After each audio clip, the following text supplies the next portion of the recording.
Hey,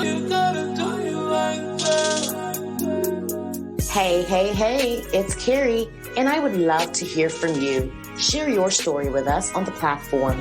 You're listening to Camouflaged Beauty, a podcast of shared experiences for military and veteran women.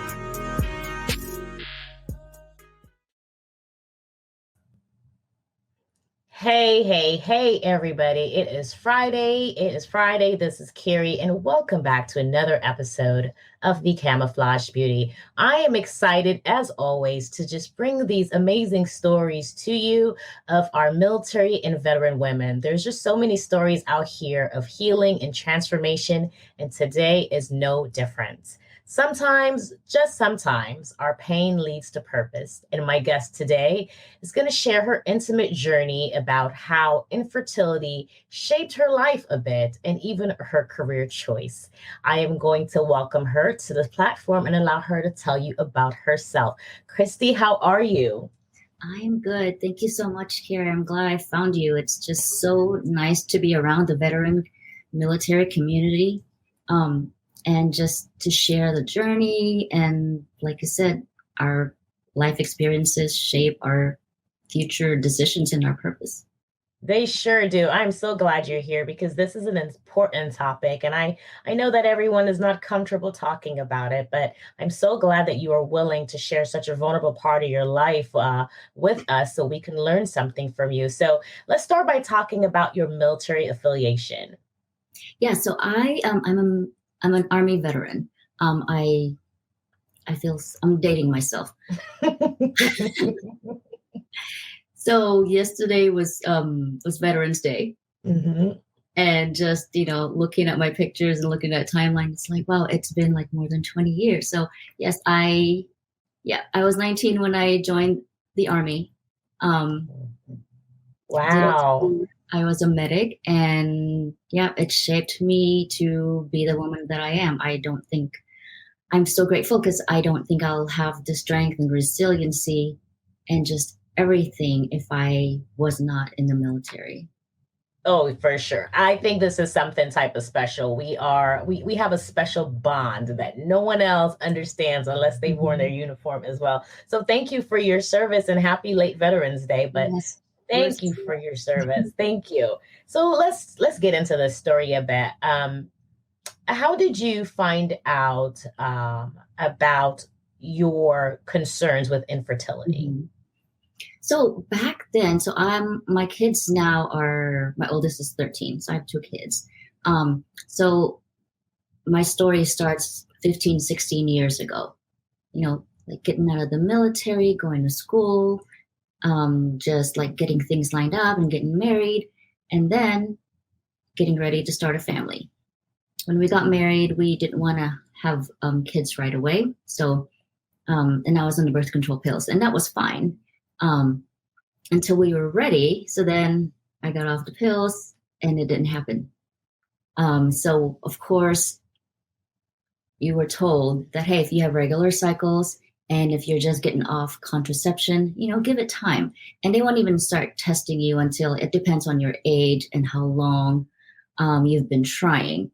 So I was told, come back in like 6 months, because I was 30 then.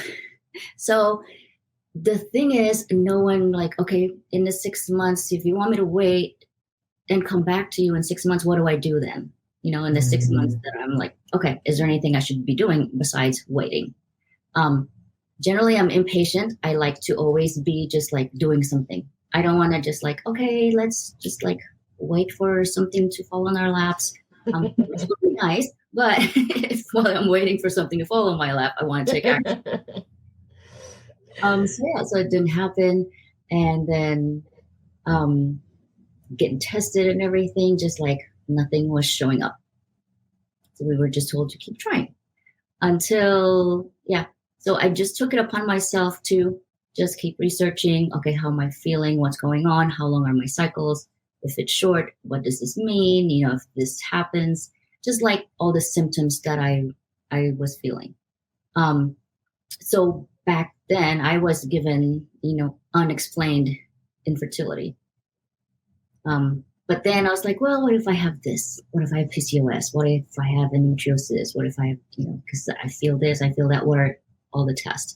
So basically I was pretty much taking like the notes. I was doing my research and I was like following my gut feelings. I was seeing different specialists. I was seeing a naturopath. And then she actually kind of opened me up to just this whole side of medicine, because then Western medicine was all that I knew, and it's very effective. It's really good if you need antibiotics, or if there's trauma. It's very good. That's really all we need. But for long-term chronic, things that they can't explain besides saying, "Oh, come back when you're worse," it's just not acceptable for me. So the naturopath, actually, she going through my background, she said, "Oh, I didn't realize that you were in the military." And I said, "Well, what does that have to do with me, trying to get pregnant now?" And she said, based, on her patient population, a lot of her patients that were or have some kind of military affiliation are testing high for some form of heavy metals. So I'm like, oh, really? Okay. So, okay, fine. Go ahead, get me tested. And sure enough, my levels of lead were like off the paper. it was like not enough chart to go. It was like way past it. Wow. Yeah. So we don't know if that was the cause, but certainly something that needed to be addressed. Yeah. So that kind of opened me up to, okay, alternative medicine and holistic medicine. So let's take care of that. And I did some more research, and then this whole, area of your thyroid has to be functioning properly. Your hormones, of course, have to be balanced. Okay, fine. How do I get there? Besides taking medication. So then pursued lifestyle changes, which my lifestyle wasn't really bad. I wasn't smoking. I wasn't really, I was generally healthy, besides the occasional reaching for chocolate and ice cream. And but yeah, I wasn't smoking. I wasn't drinking. So it was really a shock that for how healthy I thought I was, that this was not happening. One of the things that I'm finding out now through my research and my education is actually a lot of women who are high achievers and pushing themselves a lot, you tend to have high cortisol levels. You have high cortisol levels. It's really, you're setting yourself up for a flood of insulin, raises your blood sugar. And it's high because of your body's perceived stress. It doesn't matter where the stress is coming from, whether, you're being chased by someone, or you just like spilled something and then like that temporary shock, or if you're working out, 2 hours a day, or however you perceive that it's healthy. Because our society and us high achieving women, we think more is better. Oh, the more I exercise, the better for me. The more I serve myself, I'll lose weight right away. It's not that. So I may be working out too much. I was maybe running too much, and I was putting myself in, to too much stress. So I needed to scale back. And, it really happens too, in the military, let's just starting back to boot camp, all the women, you start your boot camp. Okay. Hey, here we are. A month or two down the road, some women don't get cycles. Cycles start syncing with each other because of boot camp is stressful. Not everyone can get past it. It's literally like one of the most like stressful time for for anyone. Yeah. So you go through that, and really affects your reproductive cycle, because your body is trying to survive. And if your body is trying to survive, it takes all the resources to surviving. And reproduction is an extra. It's not the purpose right now. You just need to stay alive. Right. Yes. So Yeah. did they ever, I mean, did they ever tell you what could cause those heavy counts of metals? I mean, is it something we eat? Is it where we travel to? Did they ever say? So for me, for lead, because I was deployed to Bosnia, and we had to use jet fuel to fuel our Humvees because I was in an ambulance unit. Oh, yeah. And the jet fuel had high levels of lead. So that's my suspicion. It could be, or it could be in childhood where, because I was born and raised in the Philippines. It could have been there. It could have been, but interesting because high levels of lead is related to like a lot of neurological issues. And I was not showing any of those. Wow. That's why if I did not get tested and if that naturopath didn't really suggest it, that was not on anyone's radar. Mm-hmm. So, but yeah, like heavy metals can come from the foods that we eat, the environments that we expose ourselves to. That's why it's really important to really pay attention to where our food is coming from. Mm-hmm. How we cook it and how we store it. If you're cooking in a pan that's like has a lot of BPA or lead, it leaches to your food. Yeah. And then you put it in your mouth, it's in your system. Yeah. Quickly too. Yes. Unfortunately. So, okay, so they say go on this 6-month, waiting game. No real direction from there. You start doing your own research. Met an amazing professional who was able to help you. How did your husband take this news? Was he just 6 months, right? We'll just wait 6 months and then everything will be okay. He didn't seem to be as affected as I was. Yeah. We were older when we got married, so he was fine with waiting. I think I was more, as a woman, it's hard to accept that, why is this not happening yet? Especially if everyone surrounding you, whatever your opinions of them are having babies, whether they want it or not. Yeah. And here you are trying really hard, going to all these appointments and doing all this research, and it's not happening. So it took a toll like on me and my self-esteem, mentally. And back then it was not really even like a diagnosis, because like from what I remember, if insurances like find out that you have this diagnosis, they're not going to cover anything. It's related to that. Yeah. So I know some providers get really creative that, it's because of the testing, it's because of the cycle, and it's because of this. It's not because of infertility. Yeah. But the mere fact that they have to get creative, I know, so you can get care, that just says something is wrong there, It's not that way anymore. A lot of women have like stepped forward to advocate for it. And I know there's like certain companies have insurances that cover treatment, which I'm really glad. And that's why I feel really passionate about sharing my experience, to give women a voice, because a lot of women don't even want to speak up about it. They don't even want to talk about it because it's the whole perceived of like, well, am I broken? How are they looking at me? What's wrong with me? Are they thinking it's because of something I did back then? Am I being punished for it? Yeah.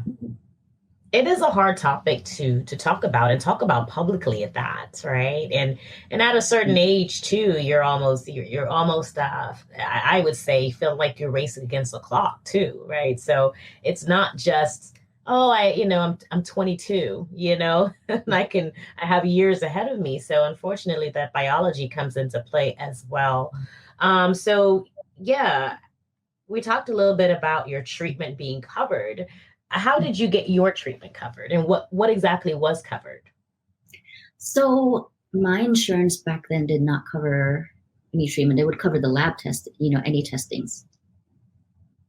I found out about the VA, which is, another like really grateful for my veteran VA family. Mm-hmm. There was a nurse practitioner at my VA that I go to, and I lived far from the VA hospital, but I go to her because she's just awesome. She's wonderful. She's a women's health nurse practitioner, and she actually influenced me to pursue the path of being a nurse practitioner. Nice. So, when I saw her for my women's health, and I said, of course, they asked, do you have any questions? And I said, well, I've been trying for a while. And she was not the one that I had gone to when I started trying. I went to someone else. So, and she said, well, when you're ready, the VA covers for, I think, 3 to 6 IUIs, which is intrauterine inseminations. And of course, they'll cover the lab test as well, and then the medication, which was it was wonderful. That is. Yes. So I was really happy, really, really happy to hear that. And once again, I'm grateful that I am a veteran. Yeah, absolutely. That is when your benefits really work, because I could be wrong. And I'm sure as this episode airs, if I'm wrong, someone will correct me and I will post the correction online. But I do not think that the active duty side covers that same thing. So very lucky for you guys, and shout out to the VA that they are able to do that. So yeah, so you went to the VA and they covered it. Tell us about the rest of that experience. Well, this was back then. We're talking 15, 16 years ago. Sure, I don't know yeah. the case now. But yes, they don't offer it at the VA because they just don't. They don't have the capacity to do it there. They can do the lab tests and the diagnostics and prescription, but you find someone else outside of that, and then they'll coordinate your VA benefits. Gotcha. So I found someone, and of course a lot of calling, like, do you take VA? Do you, some providers like, nope, we don't take VA. It's a lot of trouble for us to collect. And I think that's true. Yeah. The government will pay you eventually. Yes, eventually. A small amount. But yeah, I found someone. And yeah, so I did that, the IUIs with them. So, and I always say that I don't know if my first child was an IUI because we had failed at least 3 cycles. And I had told myself, we're going to try 3, and then we're going to go see someone. And we're going to step forward because time, like you said, biological clock is ticking. Yeah. So did you guys consider any other options like surrogacy or adoption or anything like that? Surrogacy, not really. Adoption, it's a distant, it's in the back of, at least in my mind. But definitely IVF was our next step forward. So I was doing my research. I had my own folder of my own labs, my own, just like everything. And the places that I had researched online, their track record, their price list, what their protocols are. Oh, wow. Yeah. And then I found this place in California, where my family lives. It's not like in the vicinity where we had to drive there. But I had just timed everything. Okay, we're going on vacation. And while we're on vacation, let's stay with my family. I'm going to have my family drive me over there. And they'll have the appointment. And my husband was going to be on the phone while the appointment was happening. So, yeah, that went according to plan, thankfully, because not all of my plans go accordingly. So I was in the doctor's office for an IVF consult. And he asked me, when is your cycle? When's your period going to come? I said, this week. He goes, are you sure? I said, yeah. Oh, it's coming. It always comes. That's why I'm here to see you. I know myself. Yeah. I said, it's coming. And he said, well, we should have, let's give us a urine sample first so we can test if you're pregnant before we do the appointment. I said, no, let's do this appointment. I'll give you urine when it's done. I said, I came all the way here, did all this research. We're going to do this appointment. Let's call my husband. He's going to be on the other line. And he goes, okay, but I really would like you to just give us a urine sample. I said, fine, let's do it. So I did. And then we did the appointment. He had told me the protocols and, what to do. And I said, okay, well, give me the calendar. When can I start? And what's this going to cost? And then someone came to his office and handed him a piece of paper. And he said, oh, yeah, but you're already pregnant. Oh, my God. Yeah. I was so happy. But even then, because I went through years of disappointment, I was afraid to be happy. I had like a flicker of happiness, and then I went back to like, nope, I'm going to be real here. And I had told him, I said, that it's not, I don't think that's my urine, because there's another Asian lady that walked past your office. You must have switched our urine. And then I said, I want you to draw my blood every 72 hours, and I want to watch those levels go up. You just had to be sure. I did. Yeah. So he goes, okay, good. We'll do that. He's a good doctor because he knew how to practice what we call the art of medicine. It's not just about like giving medication. It's really being partners with your patient. So yeah, did, and then that was it. The levels kept going up, and got pregnant or continued the pregnancy. And my husband was happy to save the money. Oh, I'm sure. So that, first of all, that's an amazing story, right? And yes, you guys saved a lot of money. So I'm assuming, how did the second process go when you got pregnant the second time? Yeah. So the second time I was in a training program. So I had my plans of when this training program is ended, this is when we're going to try. And I was not like, because I would, hear stories that, oh, as soon as you have your first one, your second one's going to be easy.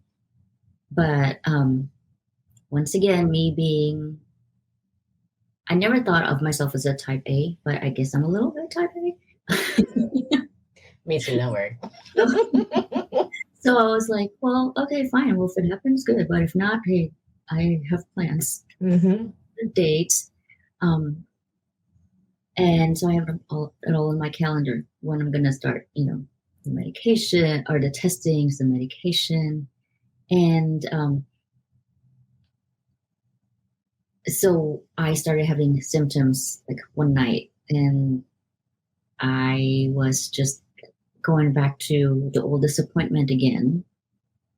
It doesn't matter if you've gone through it again. It just happens every month. And I think it's because there's this little piece inside of me that's hoping that it will happen naturally.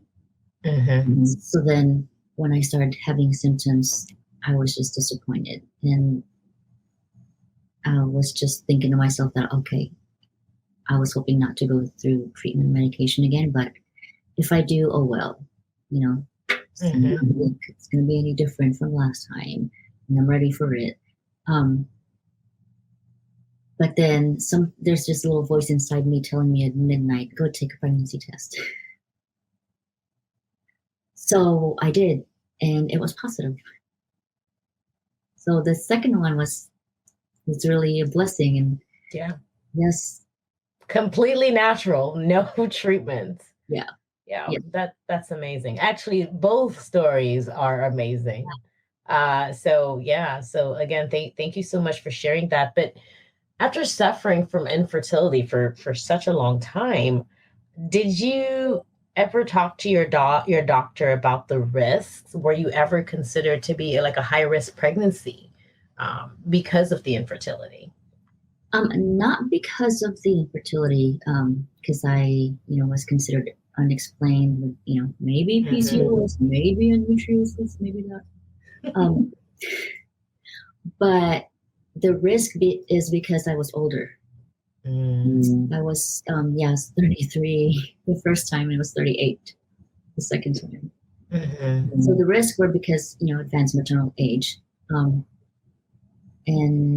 But not because of the infertility. I know it's like, it depends on how far of a treatment you've had, but thankfully, with me, the risk that they were just saying was because I was old. You weren't old, but I totally understand. I understand. Trust me. I feel the same way when I'm like, I can't have kids at this age, but I digress. What is it? You talked a bit about your experience with that nurse practitioner at the VA that shaped your experiences a little bit, or your decision a bit to want to become a nurse yourself. What was it about that? What did she do that was so different that really stood out to you? She was just, at first she was, first of all, she was knowledgeable.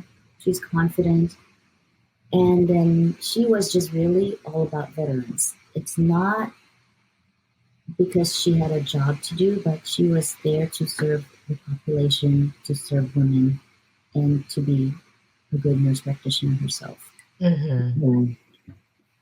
Which is really, it was amazing. I'm glad I had that experience with her, because when she had left, I was going to nurse practitioner school, and when I saw her, I said, "Hey, I'm going to nurse practitioner school.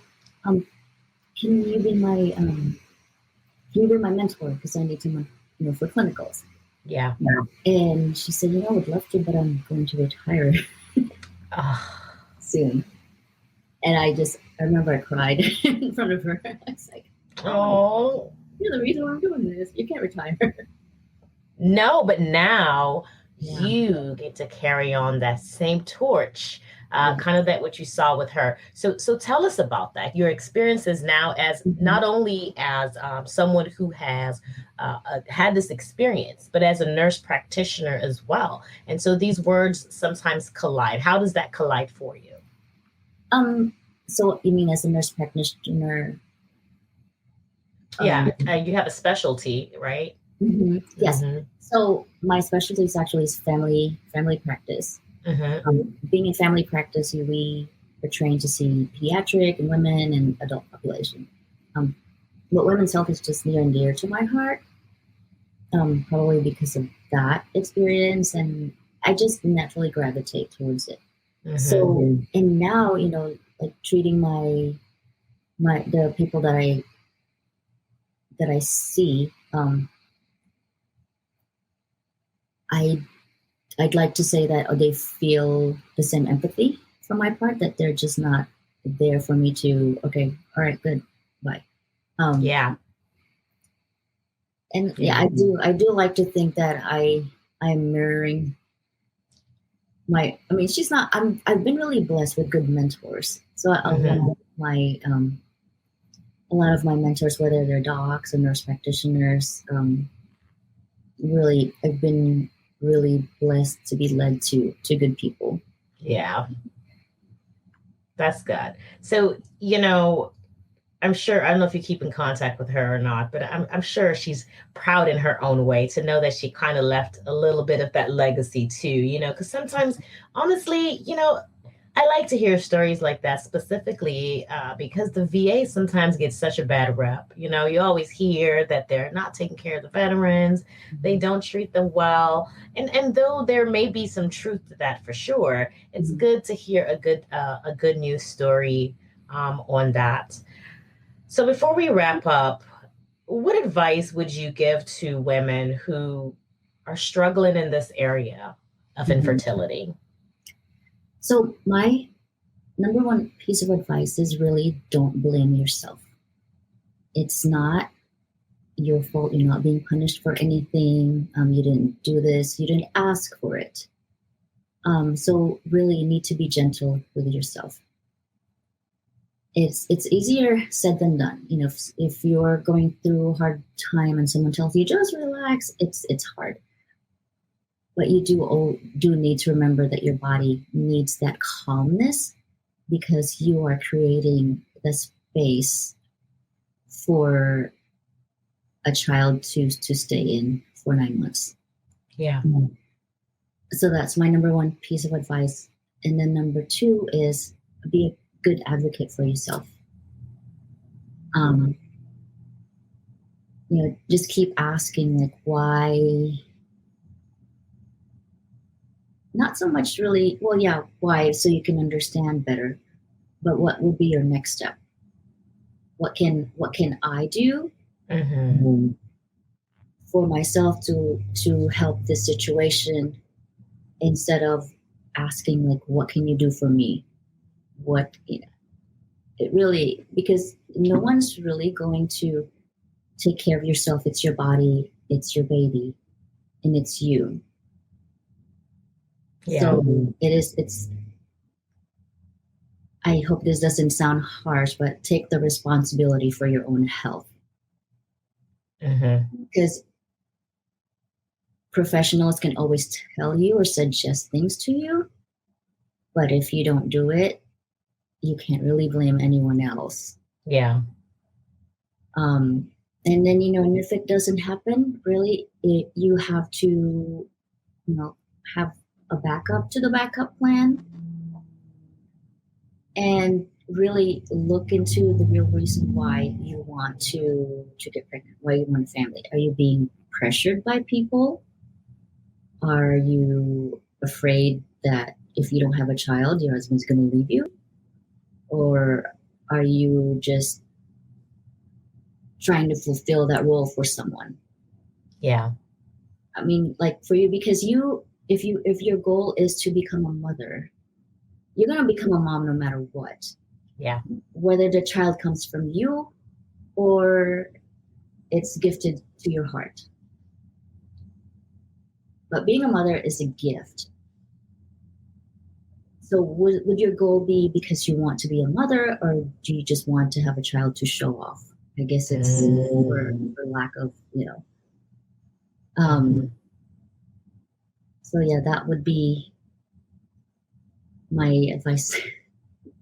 No, great advice. Advocate for yourself and make sure you really know your why.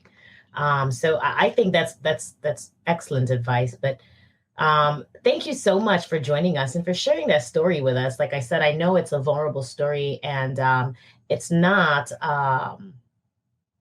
always easy to share these things with strangers at that. So I really appreciate you sharing that with us today. Before I go, is there any way that people could connect with you if they would like? Yes, I do have a free gift for everyone. If you go to the website fertilityboostingfoods.com, you will get a free download there, and it's just a simple document that will tell you these are the 3 systems that you concentrate on, as far as what kind of foods to eat. And I made it simple, not overwhelming. Just pick one system. It's really just to help you get started and get you better. And if you, once you get the download and you reply back and tell me, I'm a veteran, or I support veterans, or I love veterans, I will send you a link, and we'll have a 15-minute chat so we can talk about your wellness, so you can come out with at least one action step to help you on your way to staying better, being better. I love that. You provide the tools and the resources as a starting point, and then you also coach them into helping themselves, because we all have to take some responsibility for our own health as well. Cristy, it's been my absolute pleasure today. Thank you for sharing your story with us here on the Camouflage Beauty platform. Thank you so much. Absolutely. And for those of you out there listening who may be struggling in this area, remember to keep hope alive, but also remember the advice of our guest today. Please take care of yourselves, mind, body, and soul. Until next time, be kind. Thank you so much for listening. Don't forget to subscribe, like, and share. You can find us on the book, IG, or Twitter. Email us your stories to camobeautystories@gmail.com. That's it for me, y'all. Until next time, be kind to your body, soul, and mind.